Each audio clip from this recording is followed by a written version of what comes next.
Ready? 9 o'clock? Okay, good morning. Good morning. This is going to be a great Defenders Live. This is the first one in a couple that I haven't been dialed in remotely. This working okay for the video? Okay, good. So I've participated via video conference the last couple, so it's good to be with you in person. We've got a very jam-packed half hour. We want to reserve time on the back end. We're going to basically do two things. First, we're going to have Katie Koenig from our finance teams, Director of Finance, review some of our first quarter results, including operating and financial metrics, and a report on the status of how we're doing versus the annual discretionary profit bonus. And there's a lot in that, a lot of momentum we can build on. And then right after Katie, we're going to have Chris Mills come up, and Chris is going to report on two things. First, some of our 20th anniversary celebration and the good things going on there. That's a year-long celebration, as you know. And then she's also going to give us some insights into the 2018 Leadership Convention. Those sessions start next week in Phoenix and continue through, mid-May, I believe. So without further ado, then we'll have Q&A, as I said. Katie Koenig is going to cover a lot of really good information. Some of this you might want to take notes on. Katie? Thanks, Jim. Hi, everyone. Good morning. Good morning. So, true to Defender style, I want to start talking about some of the records that we set in Q1 because there are some big ones. So first and most importantly, we protected more families in this first quarter than any other Q1 in the history of Defenders. 60,199 families. That's amazing. We had the highest February ever and the highest March ever. So that's big time. That's great work. Thanks, everyone. So helping push us there, we had, in March, a record high monthly Defenders marketing inquiry volume. Good thing I brought this because there's a lot of records. Buckle up. 52,561 inquiries. Great work, marketing team. Also, we had in the field the highest quarterly e-contract rate of all time, 95.3%. And March set a record of 96.6%, which is amazing. High e-contract helps ensure our funding so we can put more into the top of the funnel and help Defenders grow. So we really care about that. Thanks, everyone, for that. We also have the second highest quarterly close rate in Defenders history of 54.7%. We almost set another record. Last quarter was 55%. So we missed the record by 0.3. So that is amazing, consistent, high performance by our sales teams. We also set the highest quarterly thorough protection in Defenders history, $629. We beat the previous record last quarter by $1. That's big time. We'll take it. The dollar matters. So part of what helped drive that TP success was record use of our flex option in the field. We had a quarterly record of 24.5%. And January set the all-time record of 24.8%. So 2 records there. That's amazing. We also had, I told you there were a lot, highest quarterly pulse take rate in Defenders history, 77.7%. We blew away the last record set last quarter by 3.3 points. That's huge. That's a lot of growth in one quarter. And last but not least, we have a record number of security advisors out there in the field. We topped 1,500 security advisors. 1,500, that's big time. You guys should be going, whoa. Right? 1,500 security advisors. Huge shout out to our recruiting team and our field leadership for finding us top talent to get out there and make sure they can handle all that volume that the marketing team and sales team is sending our way. It's amazing. All right, so to Jim's point, let's talk about what this means from the profit bonus perspective, right, 2018. So reminder, this runs, it's a year-long period, but it runs on a different time period. So October 1st, 2017 through September 30th, 2018. And we are currently trending at 101% of our profit target. So what that means is 1.01% bonus on your annual wages, right? So that's a lot of positive momentum in Q1 to build off of. So we still have ways to go, 6 more months. So let's keep focusing on the WIG and your top 3 goals. Think about ways we can build off this momentum to continue to push that up. All right, who can tell me our WIG? Oh my gosh, there's no hands. Who can tell me what our WIG is? Somebody. I'm going to call somebody. Katie over here. Improve 2-week install rate from 65 to 70% by June 30th. Bingo. Thank you. Good job, Katie. Come on. Everyone should know that. All right, say that again. To increase 2-week install rate from 66% to 70% by June 30th, 2018. That should be near and dear to your hearts. We are currently at 68.8%, more than halfway home as of last week, which is amazing. We're about 12 weeks into this, and we've come really close to 70% a couple of times, right? So we have another quarter to go. I know the end is June 30th, that it would be true Defender style if we could get there before June 30th. So keep focusing on that WIG, thinking of ways that you can pull out all the stops to make that happen. So what are some things that we can do to help get us there? So first, make sure that all of our branches out in the field are staffed at our 70% capacity mark that we try to aim for. I checked yesterday, about 60% of our branches are there, which is amazing. We still have about 40% of our branches to go. So let's keep pushing, keep trying to get us there. Having that capacity in the right spot makes sure that all of our customers can get an installation appointment when it suits them. It helps increase our ability to make sure they get installed. So it's really important. For our sales teams, let's continue that focus on making sure we book our customers in the most available, earliest available time slot, right? Help build that value and make sure we get them in as soon as possible.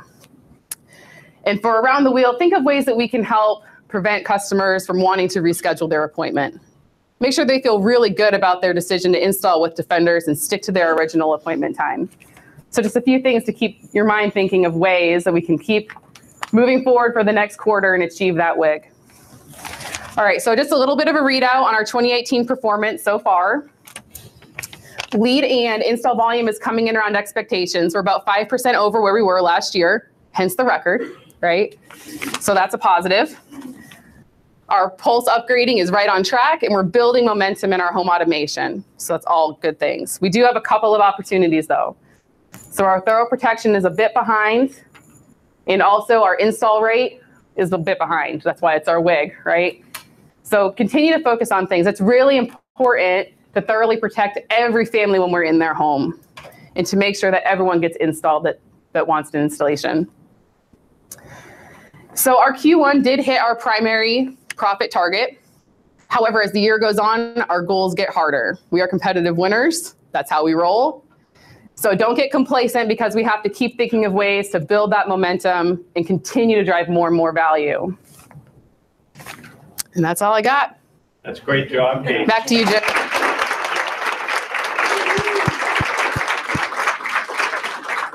You know, Katie and I talked about whether or not there was too much information there, and I think she hit it right on the money.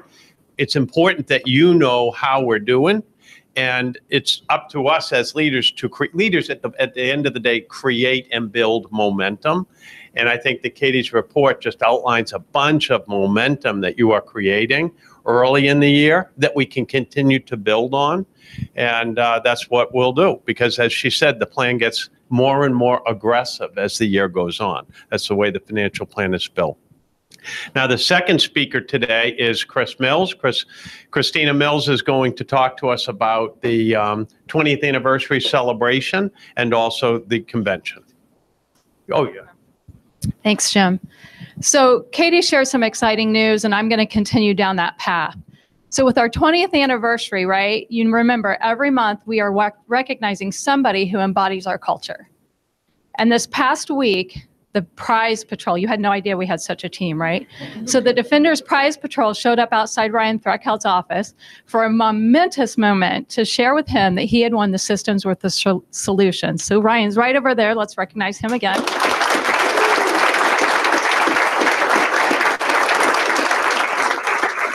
If anybody needs lunch money. Not only has he created systems for us, but obviously at home too. He was very smart in saying, I don't know what I'm going to do until I talk to Alicia. And then they decided what they were going to do. So very smart. Right now, though, the Humble Servant just closed. So hopefully you put in a submission for Humble Servant. We have opened up nominations for the next one, which is self-development. So if you know someone who is continuously learning, continue to improve themselves, focused on their personal development, please go out to the SharePoint site. You'll see all the information and details you need. This is such an incredible opportunity and life-changing for a lot of people. So we want to make sure those nominations come in. So speaking of self-development, I hope everybody looks forward to the National Convention. I know the team has been working really, really hard in preparation for this. We'll kick it off next week in Phoenix. I, for one, have to admit to being excited to going to Phoenix and getting out of this weather. 97 degrees in Phoenix today. Oh, we should go now. We need to prepare immediately for that. But this year's convention, I think we mentioned last time, is the power of you. So we're going to spend a lot of time on things such as how you build relationships. What's communication like? What's your positive mindset when things start to go a little awry? How do you get back on track? So those are some of the areas. We'll be coming back to Indianapolis on the 26th and 27th, and then we'll head to Orlando to wrap it up with the East region, and that'll happen in mid-May.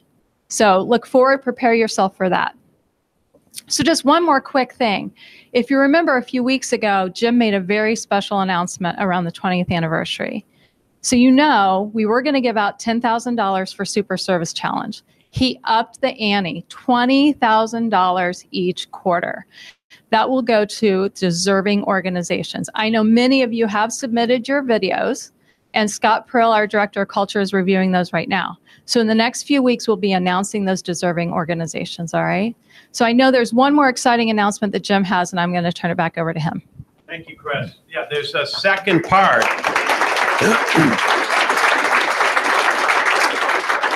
There's a second part of the announcement that Chris referenced, and that is that we decided to allocate $20,000 to 2 team members each month for the balance of the year. And that money is allocated to them or allotted to them to give to a charitable organization, any 501c3 organization of their choosing. And so I don't know if these guys know this yet. Okay. Well, then, drum roll. We have the first 2 winners. Jacob Atkinson, Director of Marketing, right here. Good job, Jacob. $20,000 to give to any 501c3 of your choosing. And the second is a winner from the Field Services Organization, and that is Rich Herbstomer from Edison, New Jersey. Congratulations, Rich. Great job, guys. This is an exciting part of being a defender. And with that, thank you very much again, Katie. And why don't both of you, as well as the BIT members, come up if you would, because we've got plenty of time now for Q&A. I think 15 minutes. And we've got the little box. Yeah, good. Who has a question for Katie? I mean, for anybody of any kind.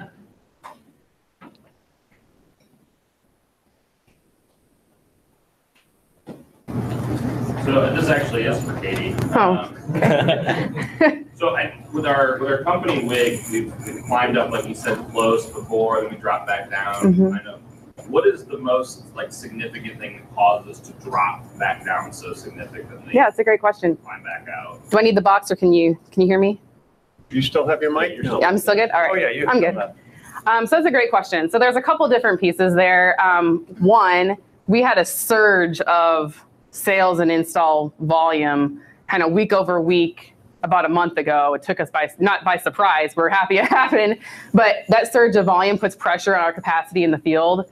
and that can cause our install rate to dip as customers kind of get pushed further out. So that's why it's so important that we prepare for that. We know that prime time is a time where that volume is going to hit. So we try to prepare for that and staff up. But when it comes in surges like that, it can cause us to dip down a little bit and take a break in our momentum.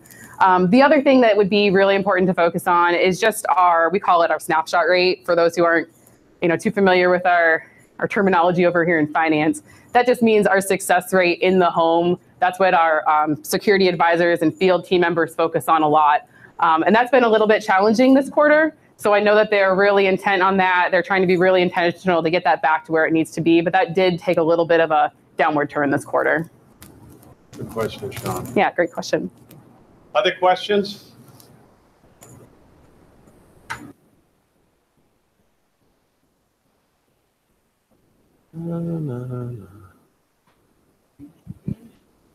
Stephen?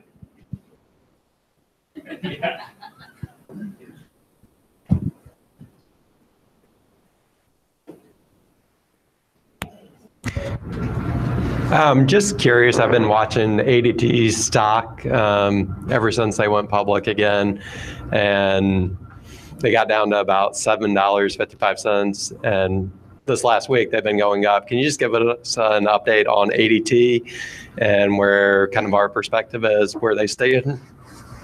Yeah, sure. Why don't I go, Bart, you add onto it? Yeah. All right, if you want. ADT did an IPO in January, so an initial public offering, and it didn't go well. The IPO did not meet their expectations. The owners of the company at the time, Apollo, make no mistake, did very, very well. In less than 2 years, they doubled their money, and they still own 85% of ADT. So the notion that it didn't go well is true, but it's not like there's no value there. Apollo made a ton of money. The stock was supposed to come out between $17 and $19. It actually came out at 14. And since then, to Stephen's point, it's dropped, and it dropped below $8 a share, making them worth, I don't know, $5 billion. Now, I think that that's a result of really three things. The first is that expectations were out of whack to begin with. I don't think that the IPO was managed well by the bankers. The second is that there are competitive incursions being made into the space, and it's like being afraid of the boogeyman. Somebody says, oh, Google is buying Nest, or Amazon is buying Ring, and the concerns are blown way, way out of proportion. I mean, the fact of the matter is doorbell cameras are a very, very, very small part of the business. I don't want to underestimate emerging threats, but those threats have been way overdone on the stock. And the third is Apollo put a lot of debt on ADT. And this is the good news for defenders. What do you have to do to pay off debt? What? What do you have to do as a business if you're going to pay off debt? You got to grow. Well, defenders, for perspective, each of the last 2 years grew at a rate of 20% per year. The industry at that same time period grew 3% per year, and ADT would not have grown if it weren't for defenders. Enter defenders. So to improve the valuation, defenders plays a terribly important role for our good partner ADT. So I'm not concerned, and I own stock, which was at one point worth half of what I paid for it. But it's coming back. It's come back very, very nicely. It's just about $10 now, and I'm not worried about my personal investment. I'm really excited about the position that Defenders has in this equation, because they must grow to pay off the debt and improve the market cap of the company. Bart? You nailed it, Joe. I'm learning from Bart about these. 3 years ago, I couldn't add. But.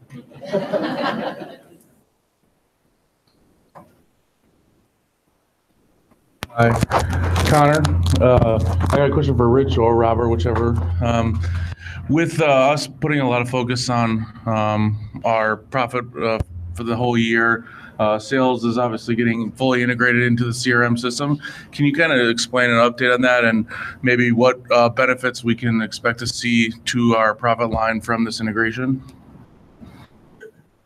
Well, I'll just give you an update on where we stand. We finished rolling out CRM. We did it in phases, as you guys may remember. We piloted it for a long time. We learned, we improved the system, and we rolled it out to the sales team throughout March.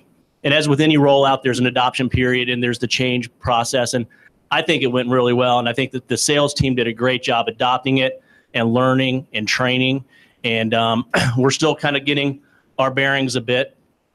But like I said, they adopted the solution really well and have really started to level out and use the system. And I think the system, as we've talked about before, just brings a lot of benefits as we start to sunset our legacy systems and our multiple systems and a lot of our challenges that we had, just sustaining a lot of different integration points and challenges with that.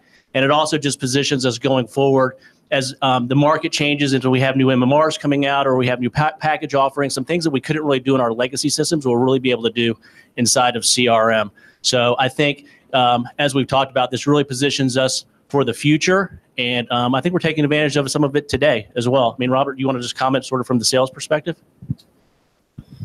Well, to your point on how it can help in the short term and long term, our talk times appear to be getting better, which essentially means that the lower the talk time per a customer transaction means we will need fewer people.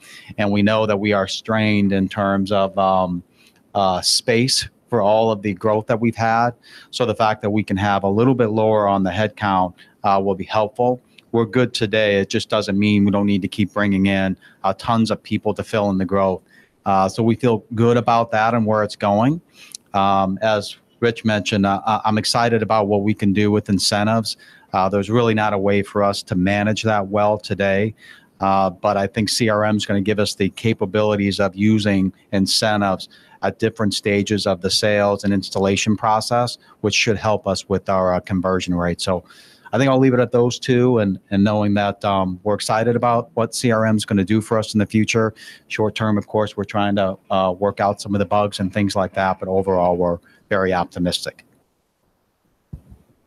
Rich, you want to add what's next for CRM? Yeah. So sales was the second step. As you guys remember, the first step was to bring in the customer care folks, and they've been in, and we've been learning from that. And to Robert's point, we've been really leveraging a lot of the information that CRM offers that we weren't able to get from the legacy systems, and incentives is one of those areas. And there's other areas that we're mining information too around why customers are calling and canceling or needing services and things of that nature that we're really able to pull from CRM. Next up is field. And there's really two aspects of that. One is sort of the security manager integration into CRM, so replacing their legacy application today and the DealMaker portion that they use in the field. And then the next part of that is a new generation of TechWeb, which is the tablet application that they use, the security advisor uses in the home to do the e-contract. And so, we put out e-contract about 4 years ago. And as Katie mentioned, we hit a record month, close to 96%, and it's growing. I think we'll probably close to 97% as we close out April, and we're climbing. So that's great to see. But we've learned a lot too, and we're taking that into the new generation of TechWeb that'll be built on top of CRM. And so we'll be able to leverage that system and all the capabilities of CRM in a new TechWeb version. So we're excited about that. So we're going to pilot that late Q2 and Q3 and have a rollout schedule behind that. So that's what's next for CRM to replace the field applications. And that'll be sort of the final phase. So it's really exciting. Good question. Any other questions? We've got time. 5 more minutes.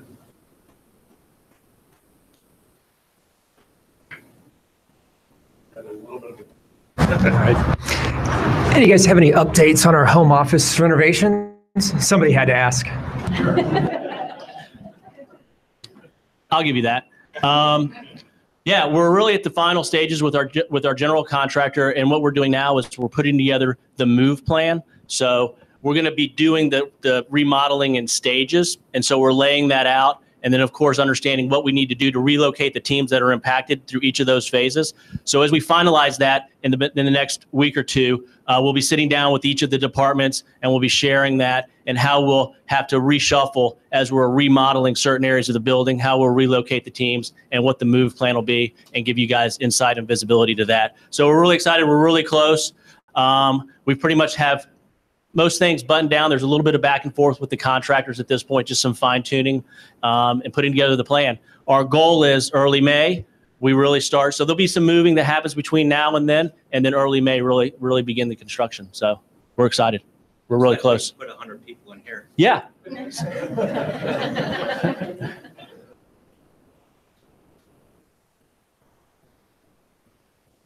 Other questions?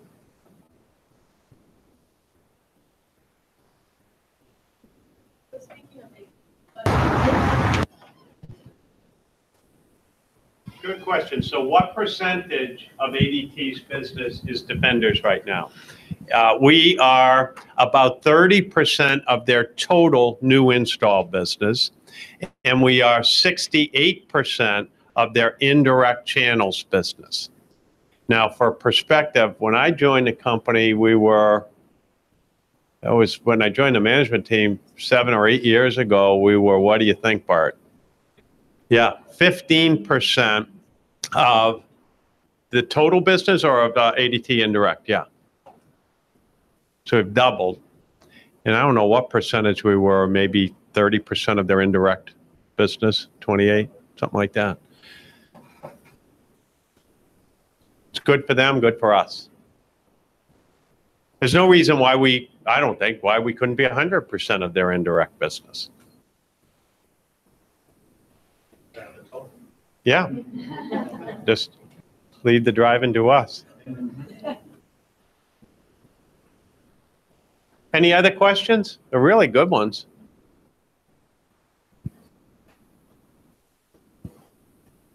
And none from the field? Okay, well, we'll finish a couple of minutes ahead of time. Let's keep going. We got a great year going. Congratulations.